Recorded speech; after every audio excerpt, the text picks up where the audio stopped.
Hello and welcome to Startup Street. I'm Arundhati Ramanan, and these are the top headlines that we're tracking for you from the startup world. Baiju Ravindran, co-founder and CEO of Byju's, has become the world's second richest entrepreneur from the edtech sector as per Hurun Global Rich List 2023. Ravindran and his family are ranked 994th on the global list of Indian billionaires, having risen 1,005 positions in the past 3 years with a fortune of $3.3 billion. Zomato's new version of Gold loyalty program is helping it win market share from rival Swiggy. According to a report by HSBC, it said that the market shares with Zomato and Swiggy are expected to diverge to 57% and 43% respectively in FY24. Former Milk Basket co-founder Anand Goel's omni-channel fruit and vegetable startup Sorted bags $5 million in its ongoing seed funding round. Sorted allows offline mom-and-pop stores to place orders for fresh produce of fruits and vegetables through its app and have it delivered the next morning straight from farmers. Fintech platform Credit B partners with PayU, a digital payment solution provider, to offer customers the option to convert their online purchases between 2,400 rupees to 2 lakh rupees into EMIs during checkout. The partnership will enable PayU's 4.5 lakh plus merchant partners to empower Credit B's 10 million customer base to convert their purchases into cardless EMIs with a 3 to 18-month loan tenure. TikTok CEO plans to tell Congress that the video sharing app is committed to user safety, data protection and security, and keeping the platform free from Chinese government influence. Xiaozi Chu is due to answer questions on Thursday from US lawmakers concerned about the social media platform's effects on its young user base and possible national security risks. Those were the headlines that we're tracking for you today. On What's Brewing, Jumbotail bagged 75 crore rupees from Ulterior Capital and Innovent Capital in a venture debt round. The online B2B marketplace plans to invest these funds into building deep sourcing capabilities and AI-driven technologies. My colleague Ritu Singh caught up with Ashish Jinnah, the co-founder and CEO of Jumbotail, to find out more about their fundraise and began by asking them about the rationale behind choosing the debt route. Take a look. Our view on capital, right? At the end of the day, we're firm believers in the fact that, capital doesn't make a business. Capital is a useful means to an end. And as a company, we should always be looking for various sources of capital, and more importantly, various partners that can actually be on this journey and help us build a large, meaningful business. I think in Ulterior and Innovent, we found great partners. Ulterior has already been, we've already worked with Ulterior, and we're happy to see them doubling down. Very happy to see Innovent joining us on this journey. For us, it's about finding as many good partners to join us on this journey. And any business of a scale in this ecosystem must work with a combination of different capital sources, including debt, and that's why we chose to make that decision. All right, fair enough. You're looking at partners more than the mode of funding itself. But how do you plan to use this 75 crores now that you've raised it? You said you want to add about 400,000 retailers on your platform, achieve 80% penetration in your market. How do you plan to go about this? So, Ritu, we've been through a phase of pretty significant growth and expansion over the last 2.5 years. We're about a 7.5-year-old company. For the first 5.5 years of the company, we were largely in Bangalore, figuring out the business model. We're taking a very different view of this compared to most other people in this ecosystem. And then over the last 2.5 years, we went from 1 city to 50 plus cities, 30,000 retailers to 250,000 retailers. And the goal over the next year now is to keep going deeper into those cities. These cities actually account for, have a population of perhaps close to 200 million people. And so the goal right now is to go and, add more kiranas in those cities itself, go deeper. This is also something that helps us, hit unit economic profitability faster. The goal is to have the entire, business, fully operationally profitable. A third of the business is already there. And therefore, the goal is to go just deeper and, invest in sourcing, invest in, category teams, product management, build AI ML capabilities to actually deepen share of wallet. And also to actually, build marketing capabilities that convey our message to the retailers on the platform. You're betting on this kirana space at a time when, we're seeing an increasing trend of online grocery, big box retail, replacing some of these stores. What gives you the confidence you'll be able to achieve this? And will you be able to continue with this kind of a growth given the current environment? So, Ritu, I think that the kiranas have always been the linchpins of India's food and grocery consumption. Nearly 95% of all consumption in this ecosystem flows through the kirana ecosystem today. We've always believed, throughout the course of the history of this company, that kiranas will continue to be the primary mechanism by which consumers in our country consume. We therefore believe that the goals we've set for ourselves, not just in the short term, but for the long term, are the best way for large numbers of brands to actually reach, thousands of brands to be created in this country. Consumers want more brands. They have an appetite for more consumption, and the best, the biggest, the most efficient way to do that is through the kirana ecosystem, and that's the business that we are building. We feel very confident in our ability to build a very large business in that space. All right, so kirana stores aren't going anywhere. Ashish, you're betting your business on that? Absolutely not going anywhere. Kiranas are the kings. All right. If you say so, kiranas are the kings of this ecosystem. The food and grocery market itself in India, it's pegged at $350 billion of an opportunity. But then you also have a lot of competition in the space, whether it is startups like Shop Kirana or the likes of Big Basket or players with deeper pockets like Reliance Jio, Amazon and whatnot. There is significant competition. What do you think sets you apart and what kind of market share can you capture? Today, Ritu, there are some people who claim it's $600 billion projected to go to $1 trillion. It is the largest market in the country.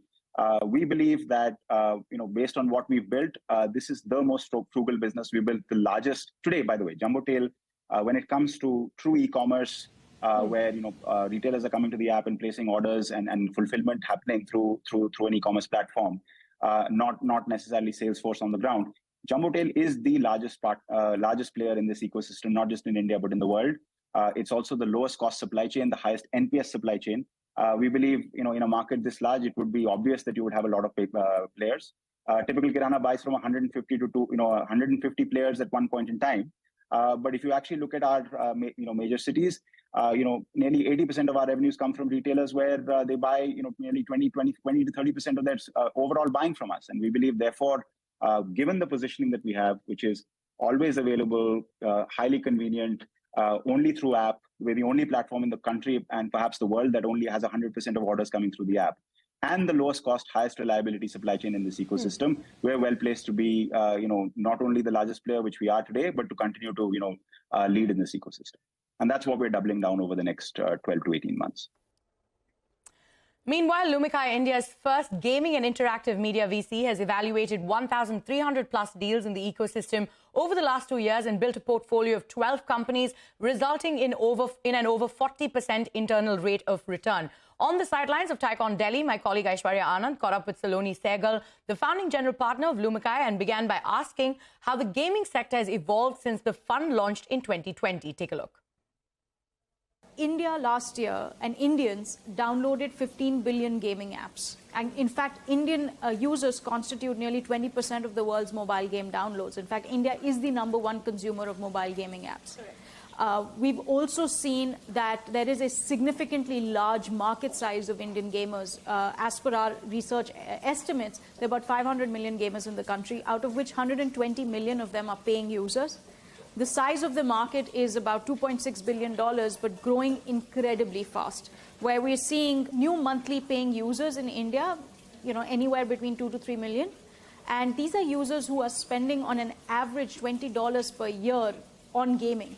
We have seen over 1,300 deals in the ecosystem. We've built a portfolio of 12, and it's been exceptional to see them really go out in the market, raise capital. A significant amount of our portfolio has raised capital last year and this year, which I can, as you can imagine, have been very tough macroeconomic climates. Absolutely. And a lot of that has essentially demonstrated really the depth of the ecosystem, which is far, far deeper than what most people previously thought. What are the kind of impact that we have seen since there have been restrictions put on Chinese apps in the gaming industry in our country? If you were to, let's say, draw parallels with what happened in the China market, for example, in 2004 to 2007, 2004, the China market was a largely import market with foreign game titles which were dominating the Chinese gaming landscape.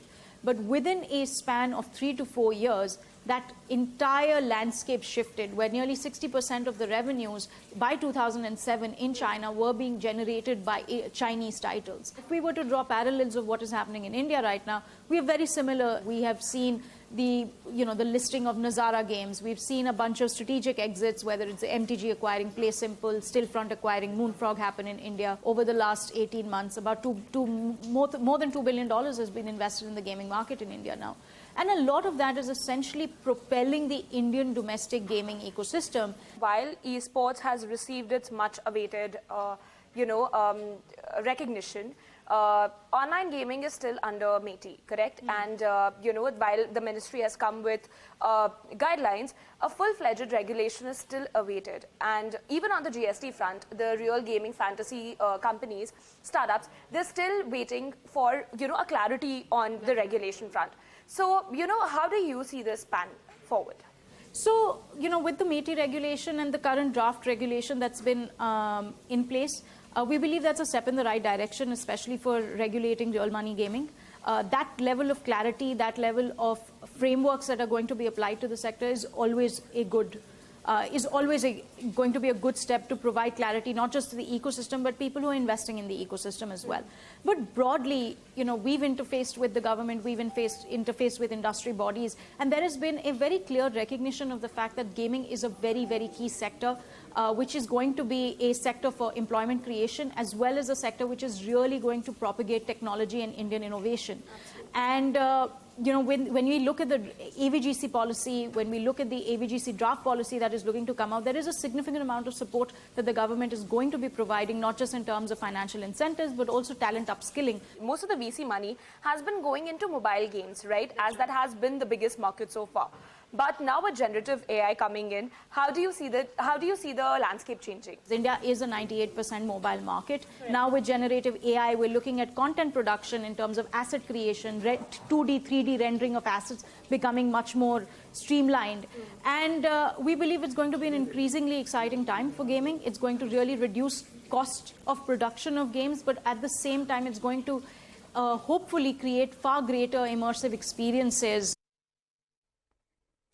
On that note, it is time for us to head into a short break. But coming up next, India boasts of nearly 28,000 startups, out of which only 18% have women founders. This, according to a study by Delhi NCR, Zenove, Google, NetApp, and the Indian Angel Network. We discuss the report on the other side. Stay tuned.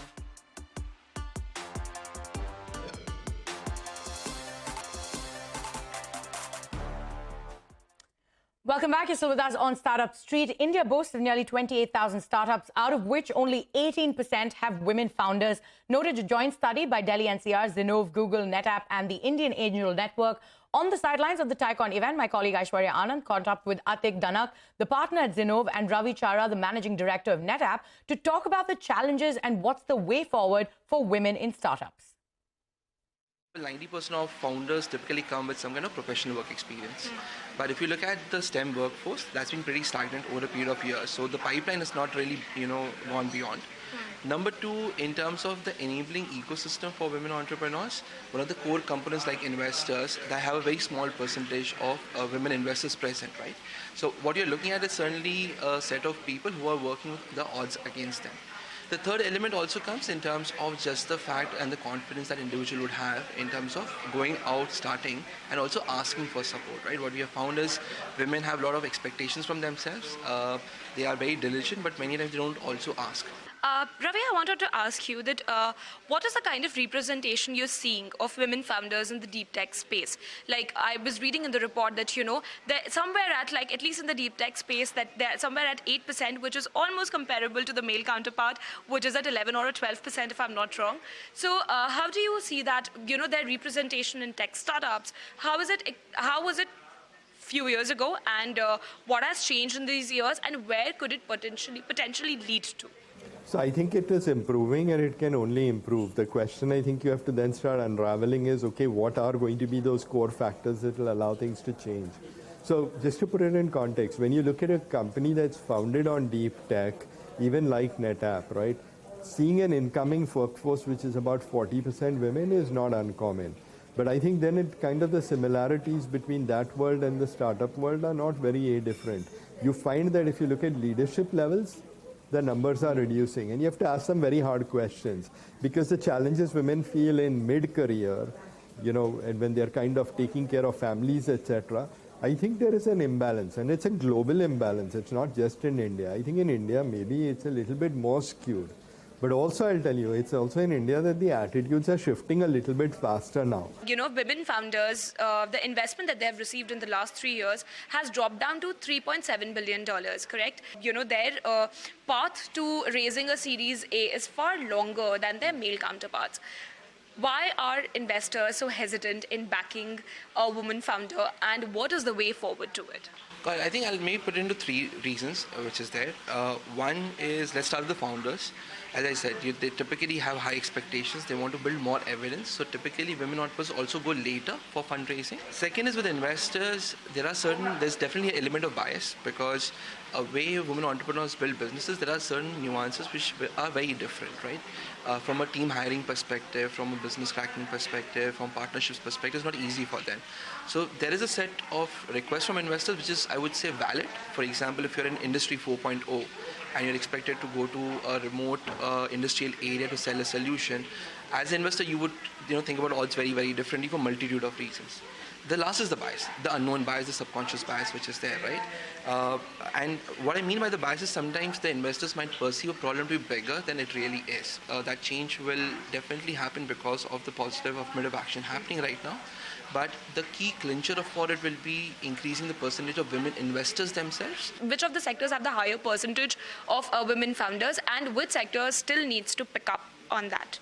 Yeah, I think any sector where women are a key buyer or an influencer, you will see a very high percentage of women entrepreneurs being there. So you take Femtech, for example, you take retail, you take BFSI, you take healthcare, education. These are sectors where women have always been a very strong influencer in the buying decision, buying journeys, and it's getting reflected in the kind of entrepreneurs chasing it down. They just understand their customers much better. Where it's still difficult is the core sectors or the traditional sectors, right? You talk about real estate, construction, industrial manufacturing.